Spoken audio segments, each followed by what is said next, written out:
Bem-vindos. Como sabem, eu sou a Sofia Simões, aqui da Unidade de Economia e Recursos do ULNEG. Acho que tenho aí uma série de colegas do outro lado, estejam à vontade para fazer questões. Deixem-me só falar primeiro. O que eu vos vou apresentar é o resultado de uma colaboração entre mim e a Ana Teresa Lima, que é uma portuguesa que trabalha na Universidade Técnica da Dinamarca, no Departamento de Sustentabilidade associada à construção, a materiais de construção. Portanto, eles são um departamento que está, por assim dizer, um pé dentro da ciência de materiais e outro pé na engenharia do ambiente, com muita química à mistura. E, portanto, nós decidimos aqui, nós estamos a colaborar num projeto que se chama Construct, que é aqui o LNEC também participa, é um projeto Horizonte Europa, e quando entre fazer a proposta do projeto e saber que tínhamos ganho, achámos que seria interessante fazer aqui uma estimativa que é relativamente simplista, como vocês vão ver, sobre as necessidades de materiais de construção para a geração de eletricidade renovável na União Europeia. Pronto, como já vos tinha dito, o webinar está a ser gravado. Esta apresentação depois fica disponibilizada aos participantes. Peço-vos para desligarem os microfones, já sabemos todos como é que isto funciona, e depois podemos colocar perguntas no fim. Como de costume aqui nestes webinars que nós temos feito, as perguntas são colocadas no fim e os slides estão em inglês, embora eu faça a apresentação em português. Pronto, o meu momento publicitário, para quem não nos conhece, a Unidade de Economia de Recursos do ULNEG, eu acho que aí desse lado já quase todos nos conhecem, mas pronto, somos uma unidade que é um bocadinho transversal às áreas de Energia e Geologia do Laboratório Nacional de Energia e Geologia, e estamos muito orientados para a questão da transição energética, a sustentabilidade da descarbonização, o que é preciso para lá chegar, os recursos naturais que nós precisamos para esta descarbonização, e como recursos naturais nós estamos a pensar em coisas como água, minerais, matérias-primas críticas e não críticas, e ainda uso do solo, espaço, área, terreno. Temos feito relativamente menos trabalho a nível da classificação dos depósitos geológicos na economia, mas é uma das áreas em que nós também temos muito trabalho a fazer. Também há algum trabalho ao nível do impacto económico e social da transição energética, em particular a criação de postos de trabalho, e não menos importante, a parte da economia circular, o design circular, que é uma área que o LNEC já tem competência há muitos anos, ao mesmo tempo, da mesma forma, se aplica à parte da contratação pública sustentável. Pronto, e estas são as áreas de trabalho aqui da Unidade de Economia e de Recursos. Como talvez já saibam, aí desse lado tem-se falado imenso na questão das matérias-primas críticas, e como as matérias-primas críticas são importantes para o setor energético e para tecnologias de baixo carbono em particular, estamos a pensar em coisas como o lítio para as baterias, como o cobalto também para as baterias, o disprósio e outras terras raras para turbinas eólicas e painéis fotovoltaicos. Acontece que todos sabemos que, para além destes materiais críticos, que normalmente são utilizados em quantidades muito pequenas, se pensarmos numa turbina eólica ou num painel fotovoltaico, são precisos outros recursos minerais, porventura um bocadinho mais abundantes que terras raras, ou mais disponíveis, sendo que muito se pode discutir sobre isto, e que em particular são precisos para materiais de construção. E quando nós estamos aqui a pensar em materiais de construção, aqui no contexto deste webinar hoje, estamos a pensar em cimento, aço e vidro. E, portanto, o que nós tivemos aqui a fazer foi tentar perceber, então, as quantidades de cimento, aço e vidro que serão precisas para cumprir com as metas de eletricidade renovável na Europa já em 2030. Portanto, estamos aqui ao virar da esquina. Como é preciso água e areia para produzir cimento, aço e vidro, nós fizemos também aqui uma estimativa, também simplista, sobre as quantidades de água e de areia para estas tecnologias de baixo carbono. Estamos a falar de, essencialmente, tecnologias de eletricidade renovável e outras que já vão ver.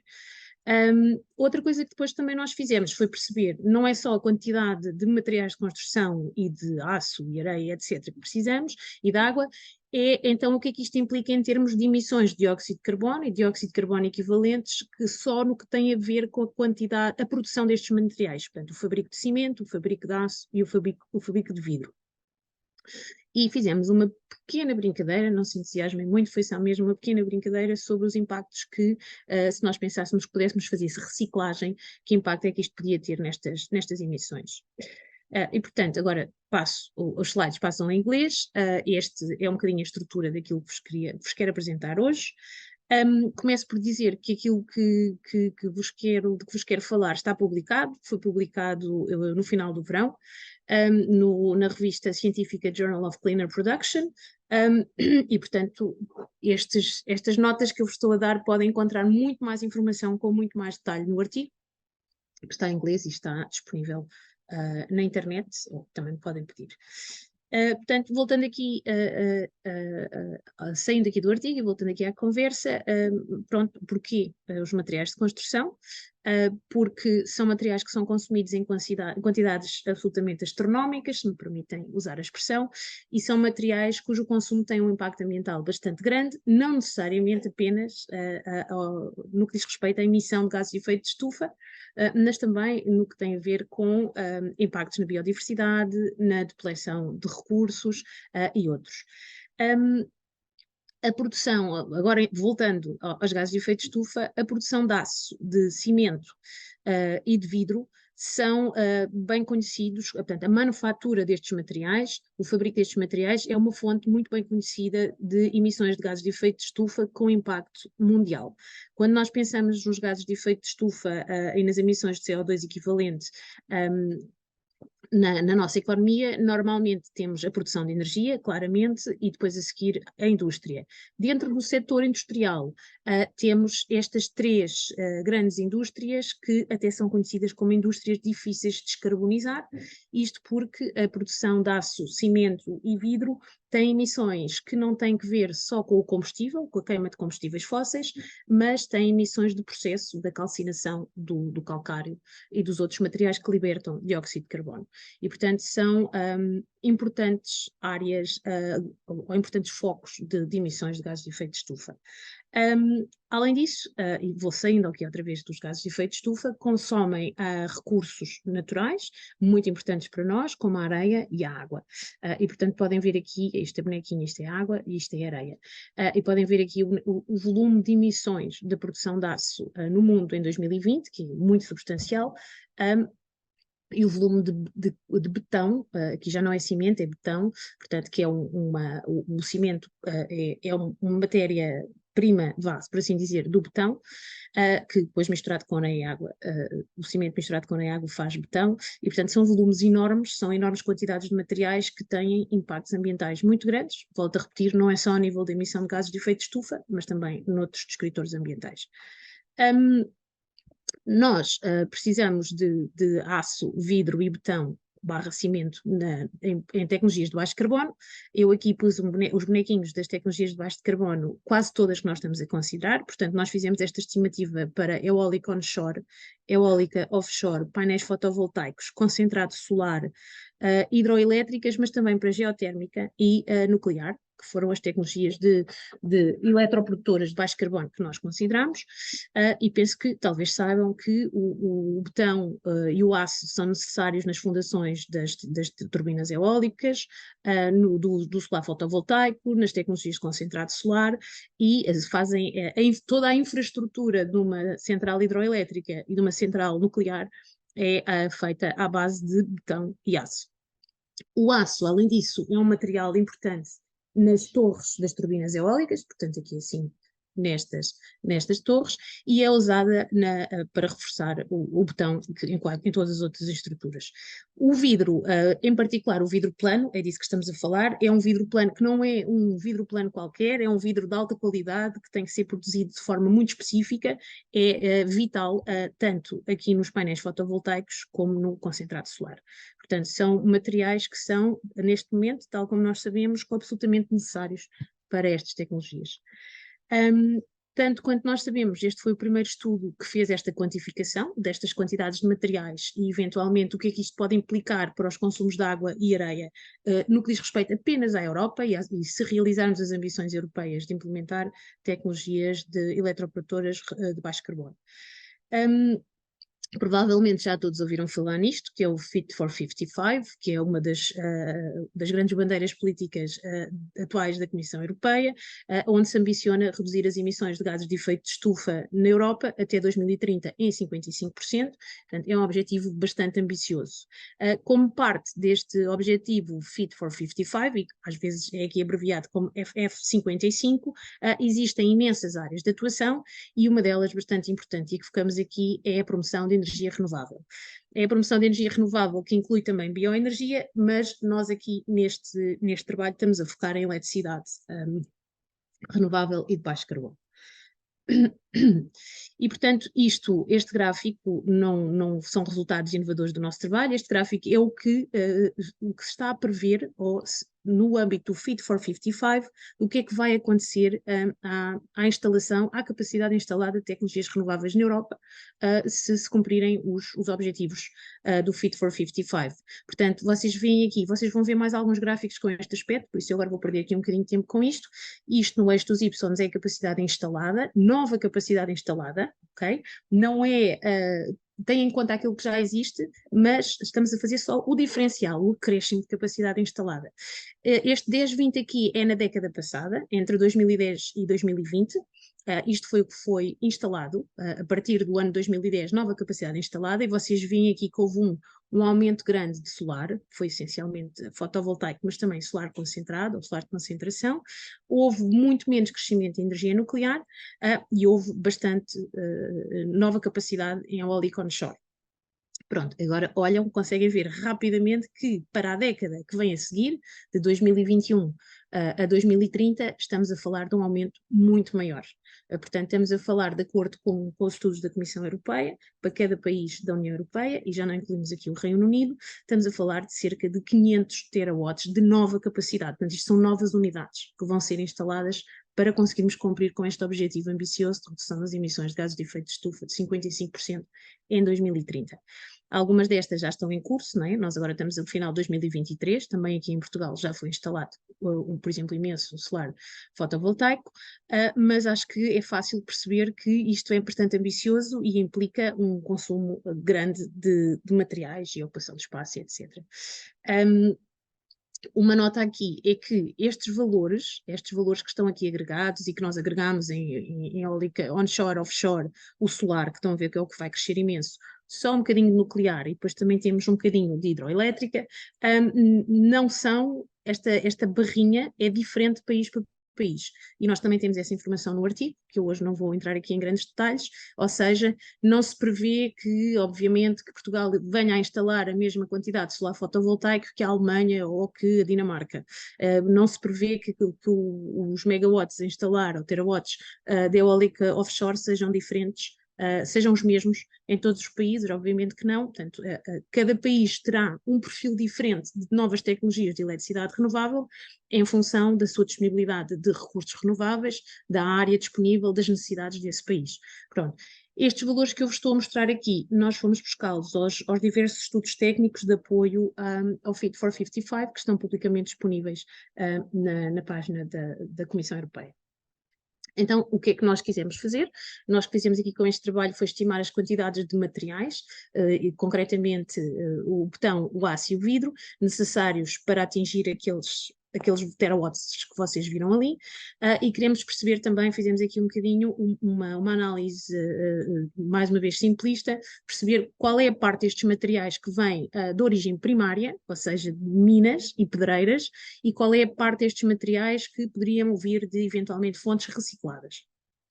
Depois tentámos traduzir estes acréscimos de betão, aço e vidro nas necessidades de água e areia.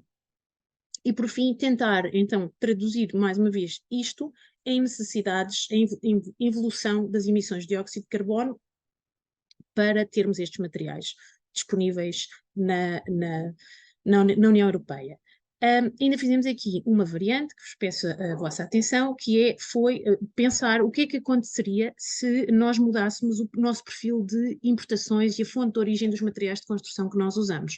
Isto porque atualmente a Europa importa uma percentagem relativamente significativa de painéis fotovoltaicos de fora da União Europeia, que vêm com o vidro, e importa também vidro, aço de fora da União Europeia. E nós sabemos que a intensidade carbónica desses materiais de construção que vêm de fora da Europa é diferente da intensidade carbónica dos materiais de construção que nós produzimos aqui, em particular o aço na China tem uma intensidade carbónica relativamente mais elevada do que aquela que nós produzimos, aquilo que produzimos na Europa, de maneira que nós fizemos aqui uma espécie, um pequeno ensaio em perceber o que é que aconteceria às emissões se nós mudássemos a origem destes materiais e tivéssemos aqui um cenário que conseguíamos ter a produção completa de aço para as nossas turbinas eólicas e painéis solares fotovoltaicos e produção de vidro se fosse tudo produzido na Europa. Tentámos também fazer aqui uma estimativa do que é que aconteceria se tivéssemos elevadas percentagens de reciclagem e o que é que isso podia traduzir-se em termos de emissões de gases de efeito de estufa, se conseguíssemos reciclar painéis fotovoltaicos, turbinas eólicas, etc. Então, em termos de métodos, nós, na verdade, devo ser completamente honesta, foi uma abordagem bastante simples.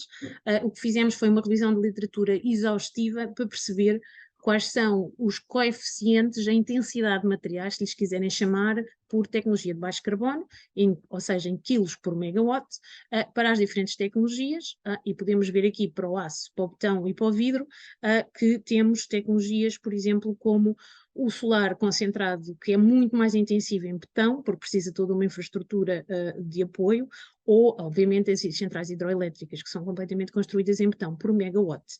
Temos tecnologias que não usam vidro, ou é completamente negligível, portanto, aqui o vidro que está aqui nas centrais hidroelétricas tem a ver com a infraestrutura de apoio, com eventualmente os escritórios, e temos tecnologias que têm um uso de vidro elevadíssimo, então aqui os espelhos do solar fotovoltaico, desculpem, os espelhos do solar de concentração e do fotovoltaico.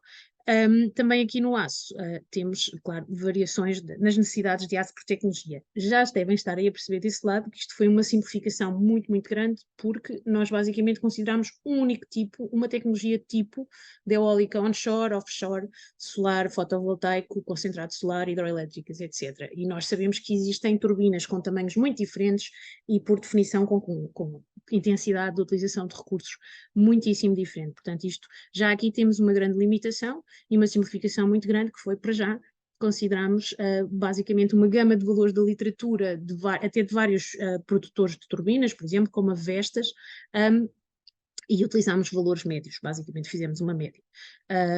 Que, pronto, em minha defesa devo dizer que é uma abordagem que já foi usada noutros estudos semelhantes.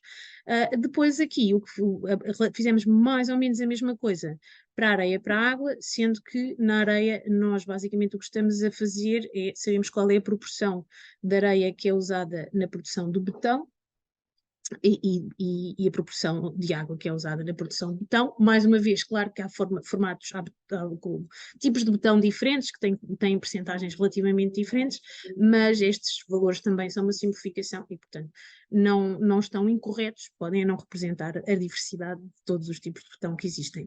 E a mesma coisa com o vidro, portanto, consideramos que por cada tonelada de vidro, a cerca de 0,96 é areia. Isto poderá não ser bem assim em diferentes tipos de vidro, mas estes dados foram encontrados para o vidro plano.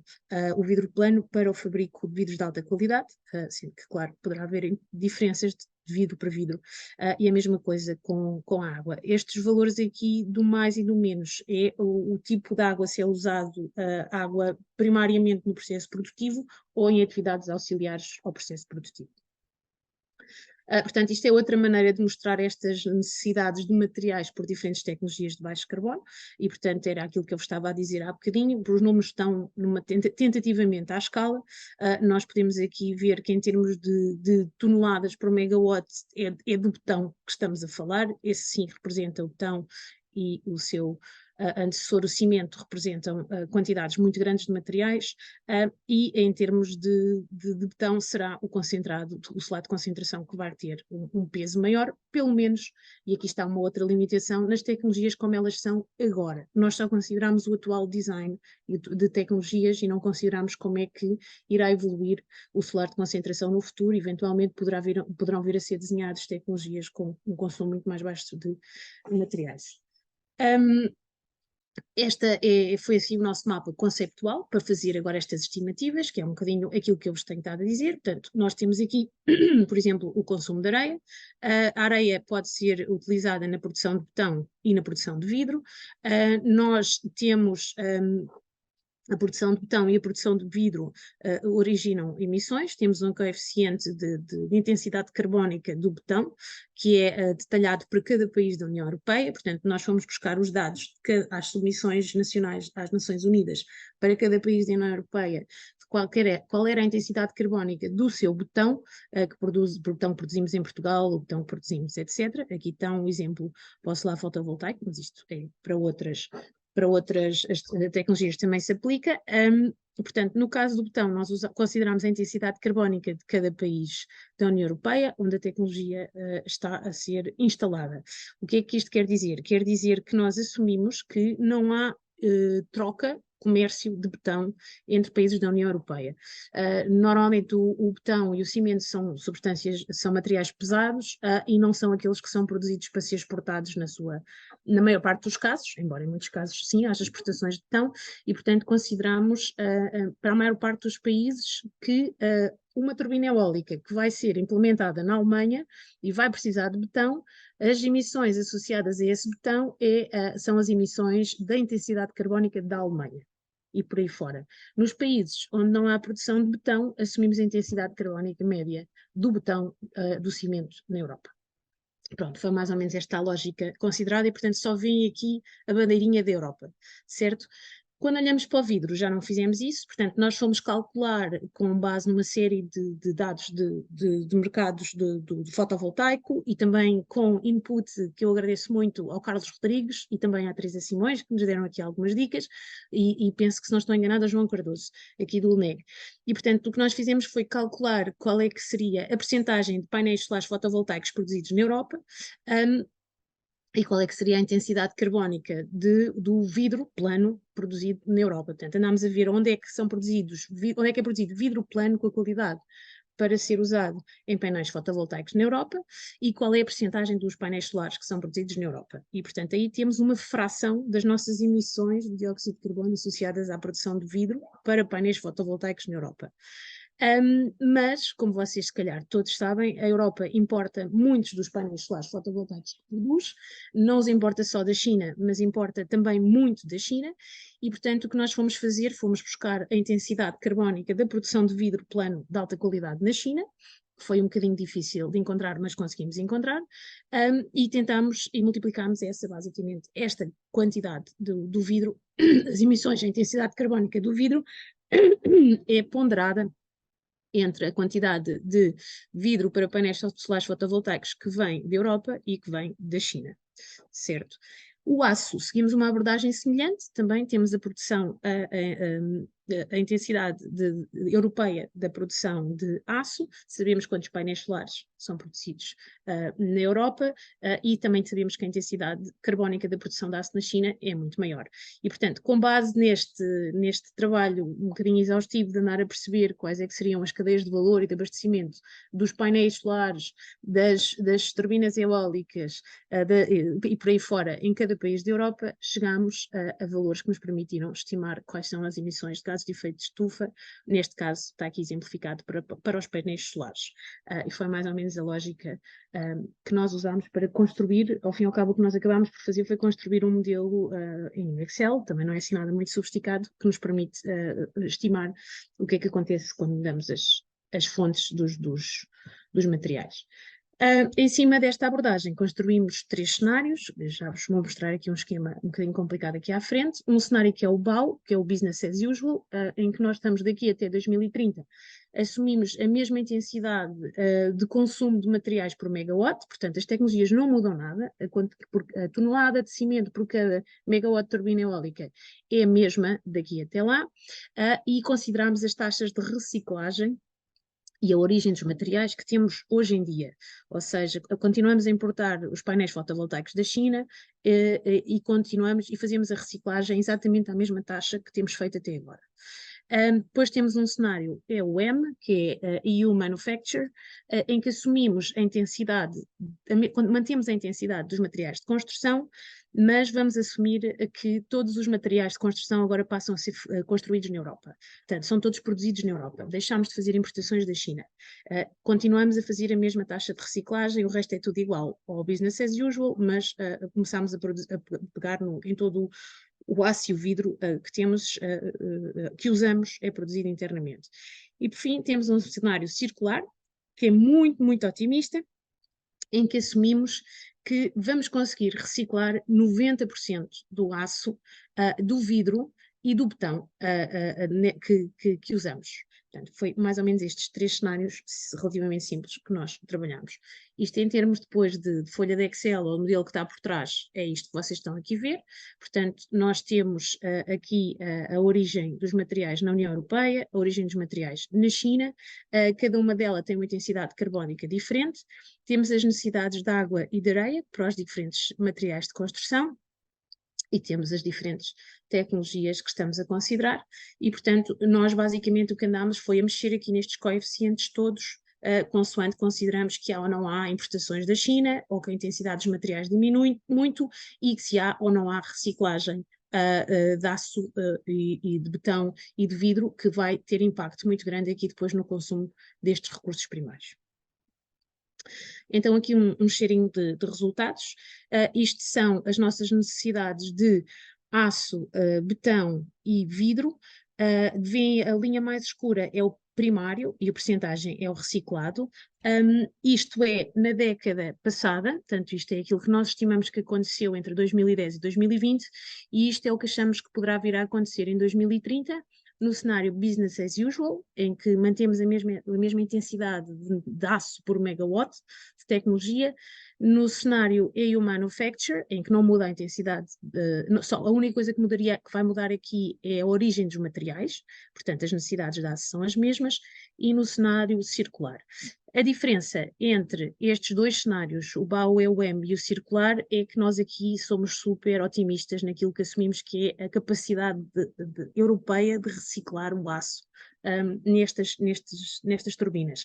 E aqui uma nota, nós na Europa já reciclamos bastante aço. Não reciclamos aço destes equipamentos, ainda não os temos que cheguem, e só agora é que estamos a começar a pensar que temos que reciclar painéis solares fotovoltaicos. Se eu não estou em erro, acho que abriu uma fábrica, ou vai abrir uma fábrica em França, agora recentemente. Portanto, nós aqui o que fizemos foi assumir que conseguíamos reciclar 90% do aço que está contido nas turbinas eólicas, nos painéis solares fotovoltaicos, no concentrado solar que chega ao seu fim de vida, que é muito, muito otimista. Pronto, a conta relativamente ao aço não é uma surpresa, chama a atenção que as escalas são diferentes, porque vocês viram que em termos de toneladas por megawatt precisamos de muito mais betão do que de aço ou que vidro, mas temos aqui uns números mesmo importantes de crescimento das necessidades destes materiais, em particular para o betão, a proporção a que eles crescem não é surpresa, é toda a mesma, porque nós assumimos que o coeficiente não muda de tecnologia e de material para material. Portanto, achamos que vamos manter as mesmas necessidades por megawatt para cada um destes materiais. Portanto, até aqui não há grandes surpresas. Estamos a falar de um aumento de vidro para solar fotovoltaico, por exemplo, que passaria de 9 megatoneladas, 9 milhões de toneladas, para cerca de 25 milhões de toneladas. Portanto, é muito vidro. Se descascarmos isto, se perdoem a expressão, por tecnologia, pronto, este será o aspecto mais ou menos, e nós aqui ainda representamos, portanto, isto é a década de 2010, 2020, tem aqui o aço, o betão e o vidro, e aqui temos as diferentes tecnologias consideradas. Portanto, o verde é o eólico onshore, vemos que o crescimento, aqui uma grande parte deste crescimento tem a ver com o solar fotovoltaico, que é uma das tecnologias que nós pensamos, nós, não, a União Europeia, estima que vai crescer mais para chegarmos aos objetivos do Fit for 55. Portanto, temos um crescimento muito grande de betão por causa do solar fotovoltaico, aliás, nos nossos cenários todos. Nós aqui o que fizemos ainda, e também é o eólico onshore, peço desculpa, o que nós apresentámos aqui foi a branco, vocês podem ver aqui, isto seria o equivalente à produção destes materiais na União Europeia toda. E, portanto, podemos ver que esta quantidade toda que está aqui a amarelo de betão é toda ela maior que a produção de betão em 2019 da União Europeia. E, portanto, eu acho que isto nos deve a todos dar um momento de pausa e pensar que estamos a falar de uma quantidade muito, muito grande destes materiais e que só para este solar fotovoltaico e para este eólico onshore, ou mudamos a forma como desenhamos as tecnologias, como as construímos e como reciclamos, ou então estaremos a falar de valores muito elevados. Em termos de água e areia, portanto, estes são mais ou menos os mesmos os gráficos, portanto, vimos as necessidades de areia a crescerem. Num cenário circular em que nós reciclamos 90% do aço, do vidro e do cimento nestes materiais, então as nossas necessidades de areia diminuem bastante, e ainda bem. E a mesma coisa acontece com as necessidades de água, mas continuam a ser significativas. Portanto, continuamos a precisar de volumes grandes de água. Em termos de emissões de dióxido de carbono associadas a estes materiais, pronto, esta é a estimativa que nós temos. Reparem que nós, ao mudarmos, portanto, o que estamos aqui, o que vocês estão a ver aqui é o dióxido de carbono e outros gases de efeito de estufa associados à produção de cimento, aço e vidro, para estas tecnologias de baixo carbono no setor elétrico. Uma nota aqui importante, nós não consideramos as emissões do transporte, nós só estamos a considerar as emissões da indústria produtora, transformadora, produtora de aço, cimento e vidro. Portanto, tudo o que tem a ver com as emissões de transporte e as emissões associadas ao transporte do aço que vem da China, por exemplo, nós não consideramos. O que nós podemos ver é, em virtude da quantidade maior de materiais que vamos precisar, estas emissões aumentam bastante. Temos só por passar, enfim, se a Europa conseguisse ser autossuficiente na produção de aço, cimento e vidro, teria uma redução de dióxido de carbono, porque o de carbono da China, o aço que vem da China tem uma intensidade carbónica maior, mas não seria assim muito significativa. Veem que aqui a diferença não é muito grande. Se tivermos 90% de reciclagem, que é muito substancial, temos de facto uma redução das emissões, mas mesmo assim elas estão a crescer e são bastante elevadas. Só para vos dar aqui um cheirinho, que nós fizemos este trabalho e estou a mostrar valores à escala europeia, mas nós depois temos valores à escala de cada Estado-membro da Europa, e portanto que é o que tentamos representar aqui neste gráfico, que é assim um bocadinho complicado, e eu vou-vos tentar explicar o que é que se passa aqui. Portanto, isto são as emissões de gases de efeito de estufa associados à manufatura de cimento, aço e vidro na Europa. Para estas tecnologias de eletricidade de baixo carbono. Na década entre 2010 e 2020 foram estas, 90 milhões de toneladas de CO2 equivalente, e nós estimamos que venham a ser 209 milhões de toneladas de CO2 equivalente. As cores que aqui estão são, isto é, o aço, isto são as emissões associadas ao cimento / betão, e isto são as emissões associadas ao vidro. E, portanto, em termos de emissões, interessa reter que estamos a falar de um problema grande com a produção de betão e de cimento. Na verdade, estamos a falar de cimento e da calcinação do cimento. Quando olhamos para cada um dos países da União Europeia, percebemos porque uns vão ter, por exemplo, muito mais solar concentrado do que outros, que aparece aqui em Espanha, e porque uns são muito maiores que outros e vão ter muito mais megawatts instalados do que outros, que este aumento de emissões varia de país para país. Pronto, e é isso que nós tentamos aqui representar nas cores é que cada país está pintado, e vocês veem que Portugal não é dos países na escala que vai ter o maior aumento de emissões devido à produção de aço, vidro e cimento para tecnologias de produção de eletricidade de baixo carbono, porque somos pequenos, e porque não vamos, as previsões da União Europeia não apontam para, por exemplo, instalarmos novas hidroelétricas que precisam de imenso betão. Outros países como a Espanha, a França, a Alemanha e a Itália, sim, vão, além de serem muito grandes e ser prevista uma grande capacidade, nova capacidade instalada, vão ter perfis de tecnologias que são muito mais intensivos em materiais, em particular cimento, que levam a emissões muito grandes para cada um desses países. Há muito mais que podia dizer, mas eu também não quero ficar aqui a amassar-vos, mas deixava-vos aqui algumas notas finais, algumas escritas, outras que vou só dizer. Uma é que a reciclagem, pronto, a nossa conclusão é que a reciclagem por si só, e estamos a falar de 90% de reciclagem, que é muito, muito ambicioso, não será suficiente para garantir que temos, se nos permitem dizer, um objetivo de neutralidade carbónica, ou uma trajetória rumo à neutralidade carbónica que seja eficiente do ponto de vista de recursos e impactos ambientais. Aquilo que nós consideramos é que as tecnologias de reciclagem, mesmo assim, consomem alguma energia, e a intensidade da reciclagem, enfim, temos que fazer muito mais e muito melhor reciclagem. Se calhar é assim, a maneira que eu gostaria de deixar. Portanto, a transição para a transição energética sustentável, por assim dizer, precisamos não só de outros tipos de economia circular, precisamos desenhar centrais e tecnologias de baixo carbono diferentes, que usem menos recursos, precisamos de desenhar outros recursos que sejam utilizados, por exemplo, torres de turbinas eólicas de madeira, penso que isso já está a acontecer em alguns países, e temos que ser, claro, muito, muito inteligentes na maneira como usamos eletricidade, e não fica nunca mal dizer que temos que apostar em reduzir o nosso consumo de eletricidade e ser mais eficientes em energia. De qualquer maneira, para chegarmos a 90% de reciclagem, que foi o que nós consideramos no cenário circular, temos que ter um salto tecnológico na indústria de reciclagem e um investimento enorme no fornecimento de matérias-primas primárias e secundárias. E, portanto, nós parece-nos que esta estimativa justifica aquilo que já tem vindo a ser dito por uma série de pessoas nestes fóruns, que é temos que investir cada vez mais no tratamento, na recolha e na distribuição de materiais secundários e resíduos, e recuperar materiais a partir de resíduos.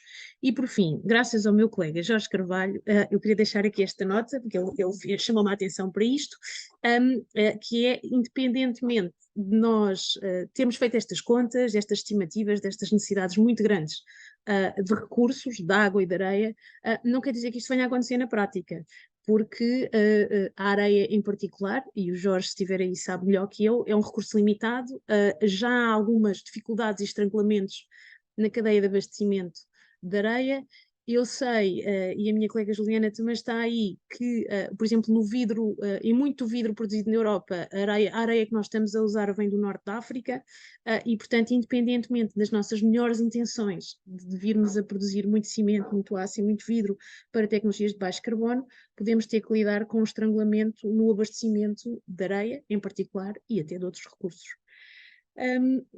Posto isto, deixava aqui um saltinho. Eu hoje só falei de materiais de construção e de materiais relativamente mais comuns, embora não sejam necessariamente escassos, mas se vocês quiserem, nós também temos trabalho anterior feito ao nível das matérias-primas críticas, em geral, e nas matérias-primas críticas para as tecnologias de baixo carbono, como aquelas que eu falei hoje. Portanto, deixo aqui este momento publicitário. Quem quiser fazer perguntas, acho que o Luís Gil quer fazer uma pergunta. Sim. Força. Olá, boa tarde. Estão-me a ouvir?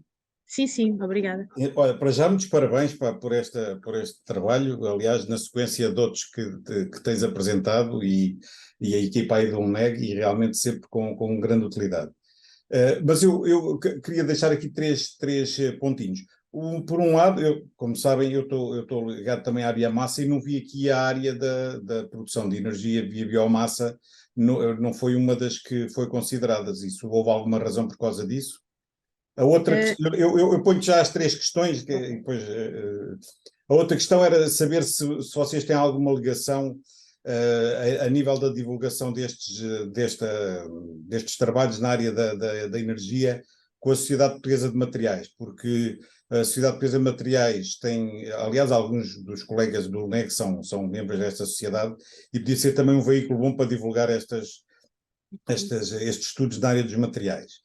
E depois também, relativamente a toda esta análise das quantidades de betão, de vidro, etc., que são necessárias para as infraestruturas renováveis, eu penso que seria também interessante verificar qual seria a quantidade gasta com infraestruturas equivalentes que não fossem renováveis, que teriam que ser construídas se estas renováveis não fossem construídas. E aí poderíamos verificar eventualmente que não vamos gastar muito mais à sobretão do que o que gastaríamos, ou não, dependia depois dos resultados, mas era importante se calhar fazer esta comparação do que é que se gasta em... Ok, muito obrigada, Luís. Relativamente à biomassa e à energia, nós simplesmente não nos ocorreu, é tão simples quanto isto, não nos ocorreu estar a fazer isso. Já temos ideias e já nos passou pela cabeça que devíamos fazer este tipo de estimativa também para outro tipo de tecnologias de baixo carbono. Por exemplo, podemos pensar em veículos elétricos, podemos pensar em bombas de calor, que também têm sido muito usadas, mas simplesmente não nos ocorreu. Estas foram as mais fáceis e foi por estas que nós começamos. Portanto, a razão é esta, fica muito trabalho para fazer, mas foi por essa razão. Relativamente à dica da Sociedade Portuguesa de Materiais, obrigada. Com certeza que sim, vamos se calhar explorar, enviar.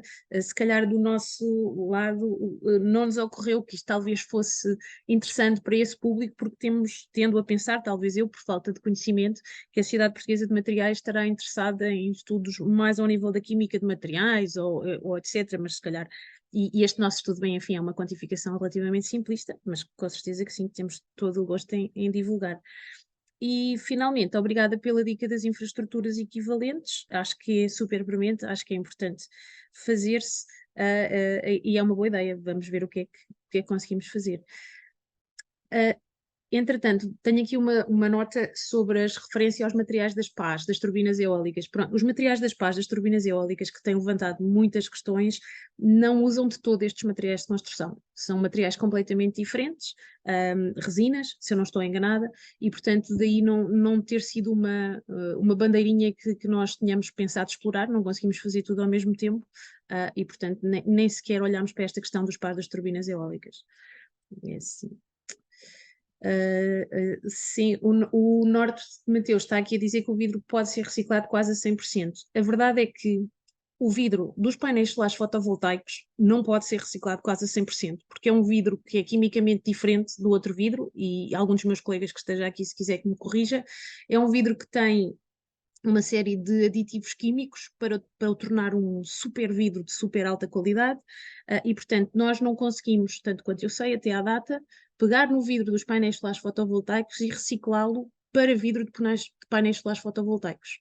Portanto, esse vidro terá que ser usado noutros vidros menos nobres, sendo que em particular, como por exemplo embalagens, garrafas, sendo que mesmo assim, para as garrafas, penso que não é tão linear e ainda não está a ser feito, porque lá está, tem uma série de químicos que fazem com que tenha uma refletividade muito boa, que é fundamental para os painéis fotovoltaicos, mas que cria alguns problemas à sua reutilização e sua reciclagem como matéria-prima para outros tipos de vidros. Muito obrigada a todos, obrigada por terem estado aqui connosco. De certeza que há muitas coisas que nós podemos e vamos continuar a fazer aqui neste tipo de estudos. E agradecemos mais uma vez a vossa presença e o vosso interesse.